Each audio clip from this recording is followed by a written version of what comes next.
कृष्णाय वासुदेवाय देवकीनन्दनाय च कृष्णाय वासुदेवाय देवकीनन्दनाय च नन्दगोपकुमाराय गोविन्दाय नमो नमः। पाञ्चजन्यं हर्षिकेशो देवदत्तं धनञ्जयः पौण्ड्रं दद्मौ महाशङ्खं भीमकर्माविर्कोदरः। पांचजन्यम हर्षिकेश है, सबके अंतर्यामी अर्थात सबके भीतर की बात जानने वाले साक्षात भगवान श्री कृष्ण ने पांडवों के पक्ष में खड़े होकर पांचजन्य शंख बजाया। भगवान ने पंचजन नामक शंख रूपधारी दैत्य को मारकर उसको शंख के रूप में ग्रहण किया था, इसलिए इस शंख का नाम पांचजन्य हो गया। देवदत्तम धनंजय है। राजसूय यज्ञ के समय अर्जुन ने बहुत से राजाओं को जीतकर बहुत धन इकट्ठा किया था, इस कारण अर्जुन का नाम धनंजय पड़ गया। निवात कवचादि दैत्यों के साथ युद्ध करते समय इंद्र ने अर्जुन को देवदत्त नामक शंख दिया था। इस शंख की ध्वनि बड़े जोर से होती है, जिससे शत्रुओं की सेना घबरा जाती थी। इस शंख को अर्जुन ने बजाया। पौंड्रम दद्मौ महाशंखम भीमकर्मा विरकोदरः। हिडिंबासुर, बकासुर, जटासुर आदि महाअसुरों तथा कीचक, जरासंध आदि बलवान वीरों को मारने के कारण भीमसेन का नाम भीमकर्मा पड़ गया। उनके पेट में जठर अग्नि के सिवाय वृक नाम की एक विशेष अग्नि थी, जिससे बहुत अधिक भोजन पचता था। इस कारण उनका नाम विरकोदर पड़ा। ऐसे भीमकर्मा विरकोदर भीमसेन ने बहुत बड़े आकार वाला पौंड्र नामक शंख बजाया। अब है 16वां श्लोक। अनंत विजयम राजा कुंती पुत्रो युधिष्ठिरः नकुलः सहदेवश्च सुघोषमणि पुष्पकौ। अनंत विजयम राजा सुघोषमणि पुष्पकौ। अर्जुन, भीम, युधिष्ठिर ये तीनों कुंती के पुत्र हैं तथा नकुल और सहदेव ये दोनों माद्री के पुत्र हैं। यह विभाग दिखाने के लिए ही यहाँ युधिष्ठिर के लिए कुंती पुत्र विशेषण दिया गया है। युधिष्ठिर को राजा कहने का तात्पर्य यह है कि युधिष्ठिर जी वनवास के पहले अपने आधे राज्य इंद्रप्रस्थ के राजा थे और नियम के अनुसार 12 वर्ष वनवास 1 वर्ष अज्ञातवास के बाद वे राजा होने चाहिए थे। राजा विशेषण देकर विशेष संजय यह भी संकेत करना चाहते हैं कि आगे चलकर धर्मराज युधिष्ठिर ही संपूर्ण पृथ्वी मंडल के राजा होंगे। काश्यश्च परमेवासः शिखंडिश्च महारथः धृष्टद्युम्नो विराटश्च सत्यकिश्चापराजितः द्रुपदो द्रौपदेयश्च सर्वशः पृथ्वीपते सौभद्रश्च महाबाहु शंखान् दद्महु पृथक् पृथक्। काश्यश्च परमेवासः शंखान् दद्महु पृथक् पृथक्। महारथी शिखंडी बहुत शूरवीर था। यह पहले जन्म में स्त्री काशीराज की कन्या अम्बा था और इस जन्म में भी राजा द्रुपद को पुत्री के रूप में प्राप्त हुआ था। आगे चलकर यही शिखंडी स्थूणाकर्ण नामक यक्ष से पुरुषत्व प्राप्त कर चुके थे और पुरुष बुना था।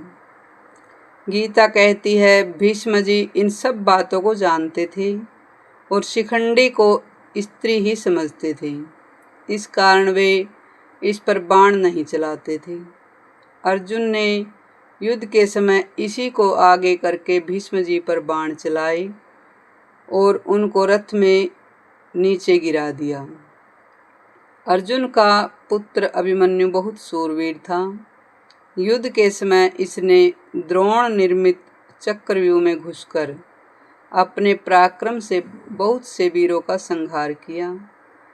अंत में कौरव सेना के 6 महारथियों ने इसको अन्यायपूर्वक घेर कर इस पर शस्त्र अस्त्र चलाए। दुशासन पुत्र के द्वारा सिर पर गदा का प्रहार होने से इसकी मृत्यु हो गई। संजय ने शंखवादन के वर्णन में कौरव सेना के शूरवीरों में से केवल भीष्म जी का ही नाम लिया और पांडव सेना के वीरों के नाम अलग अलग लिए। इससे यह मालूम होता है कि संजय के मन में अधर्म के पक्ष कौरव सेना का आदर नहीं है, इसीलिए वे धर्म के पक्ष का अधिक वर्णन करना उचित नहीं समझते। परंतु उनके मन में धर्म के पक्ष पांडव सेना का आदर होने से और भगवान श्री कृष्ण तथा पांडवों के प्रति आदर भाव होने से वे उनका पक्ष ही अधिक वर्णन करना उचित समझते हैं। उनके पक्ष का वर्णन करने में ही उनको आनंद आ रहा है। गीता कहती है, पांडव सेना के शंखवादन का कौरव सेना पर क्या असर हुआ, इसके आगे के श्लोक में कहते हैं। सघोषो धृतराष्ट्राणां हृदयानि व्यदराहत नभश्च पृथ्वी चैव तुमुलो व्यनुनादयन्। सघोषो धृतराष्ट्राणां तुमुलो व्यनुनादयन्। पांडव सेना की वह शंख ध्वनि इतनी विशाल, गहरी, ऊंची और भयंकर हुई कि उस ध्वनि प्रतिध्वनि से पृथ्वी और आकाश के बीच का भाग गूंज उठा। उस शब्द से अन्यायपूर्वक राजा को हड़पने वालों के और उनकी सहायता करने के लिए उनके पक्ष में खड़े हुए राजाओं के हृदय विदीर्ण हो गए। तात्पर्य यह है कि हृदय को किसी अस्त्र शस्त्र से विदीर्ण करने से जैसी पीड़ा होती है, वैसी ही पीड़ा उनके हृदय में शंख ध्वनि से हो गई।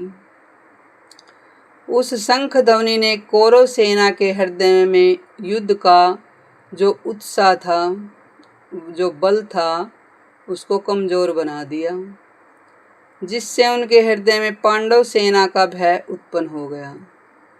संजय ये बातें धृतराष्ट्र को सुना रहे हैं और धृतराष्ट्र के सामने ही संजय का धृतराष्ट्र के पुत्रों और संबंधियों के हृदय विदीर्ण कर दिए, ऐसा कहना सभ्यतापूर्ण और युक्ति संगत नहीं मालूम देता।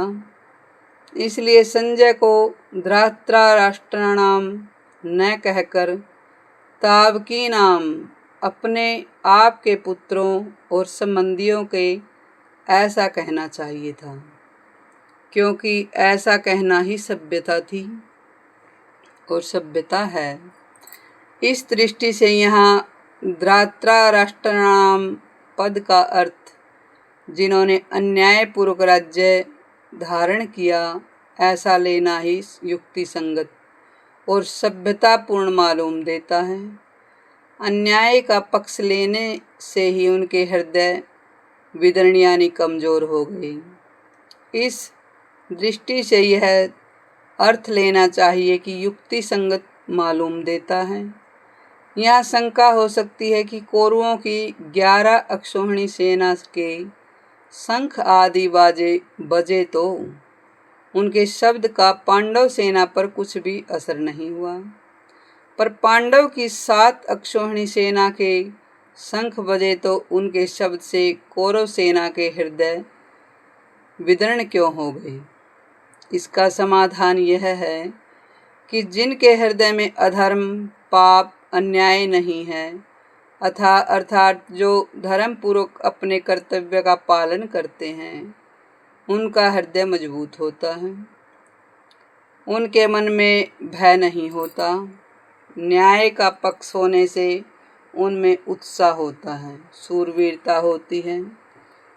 पांडवों ने वनवास के पहले ही न्याय और धर्म पूर्वक राज्य किया था और वनवास के बाद भी नियम के अनुसार कौरवों से न्यायपूर्वक राज्य मांगा। अतः उनके हृदय में भय नहीं था, प्रत्युत उत्साही था, शूरवीरता थी। तात्पर्य यह है कि पांडवों का पक्ष धर्म का था। इस कारण कौरवों की 11 अक्षौहिणी सेना के बाजों का शब्द पांडवों की सेना पर कोई असर नहीं हुआ, परंतु जो अधर्म, पाप, अन्याय आदि करते हैं, उनके हृदय स्वाभाविक ही कमजोर होते हैं। उनके हृदय में निर्भयता, निशंकता नहीं रहती। उनका खुद का किया पाप, अन्याय ही उनके हृदय को निर्बल बना देता है। अधर्म अधर्मी को खा जाता है। दुर्योधन आदि ने पांडवों को अन्यायपूर्वक मारने का बहुत प्रयास किया था। उन्होंने छल कपट से अन्यायपूर्वक पांडवों का राज्य छीन लिया था, उनको बहुत से कष्ट दिए। इस कारण उनके हृदय कमजोर, निर्बल हो चुके थे। तात्पर्य यह है कि कौरवों का पक्ष अधर्म का, इसलिए पांडवों की 7 अक्षौहिणी सेना की शंख ध्वनि से उनके हृदय विदीर्ण हो गए थे और उन्हें बड़े जोर की पीड़ा हो गई। इस प्रसंग से साधक को सावधान हो जाना चाहिए कि उसके द्वारा अपने शरीर, वाणी, मन से कभी भी किसी को अन्याय और अधर्म का आचरण न हो। अन्याय और अधर्म युक्त आचरण से मनुष्य का हृदय कमजोर, निर्बल हो जाता है। उसके हृदय में भय पैदा होता है। उदाहरणार्थ, लंकाधिपति रावण से त्रिलोकी डरती थी। वही रावण जब सीता जी को हरण करने के लिए जाता है, तब भयभीत होकर इधर उधर देखता है। इसलिए साधक को चाहिए कि वह अन्याय, अधर्म युक्त आचरण कभी ना करे। इसी भाव के साथ जय श्री कृष्ण, जय श्री राधे। धन्यवाद।